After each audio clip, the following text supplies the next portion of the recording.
한 기자, 요즘은 박사학위가 있어도 일자리 구하기가 쉽지 않다면서요? 네, 이 박사학위 취득자가 역대 최대 규모로 늘었지만 신규 박사 3명 중 1명은 아직 직업을 구하지 못한 것으로 나타났습니다.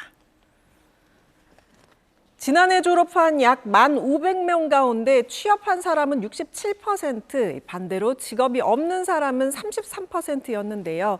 관련 조사가 시작된 이후 처음으로 박사 무직 비율이 30%를 넘어섰습니다. 특히 1년 전보다 3.7%포인트 늘면서 증가폭도 가장 컸고요. 눈에 띄는 건 구직을 아예 멈춘 사람이 크게 늘었다는 점입니다. 구직 활동을 하지 않는 비경제 활동 인구 비율은 3%에서 5.6%로 거의 2배 가까이 늘었는데요. 취업이 쉽지 않다 보니 구직을 포기하거나 미루는 사람이 많아진 것으로 풀이됩니다. 가장 큰 이유는 박사를 받아줄 일자리가 충분하지 않기 때문입니다.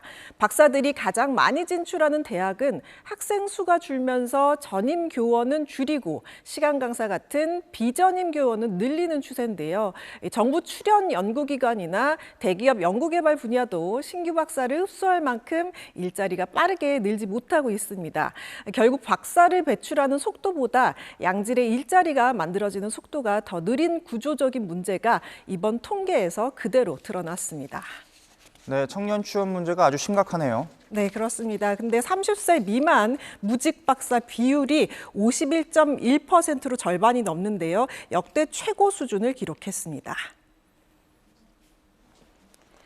취업이 어려워지면서 구직을 아예 멈춘 청년 박사도 크게 늘었는데요. 비경제 활동 인구 비율이 2.6%에서 7.9%로 크게 뛰었습니다. 전문가들은 경력이 있는 박사보다 처음 취업 시장에 뛰어드는 젊은 박사들이 더 큰 어려움을 겪고 있는 것으로 보고 있습니다. 최근 청년 고용 시장 자체가 위축된 점도 영향을 준 것으로 보이는데요. 청년 고용률은 25개월째 하락세가 이어지고 있고, 한국은행은 인공지능 확산 이후에 컴퓨터 프로그래밍과 정보 서비스, 전문 서비스 업종에서 청년 고용이 감소했다고 분석했는데요. AI가 일부 신입 일자리를 대신하는 흐름도 영향을 미쳤다는 설명입니다. 취업에 성공한 박사들도 모두 같은 대우를 받는 것은 아니었습니다.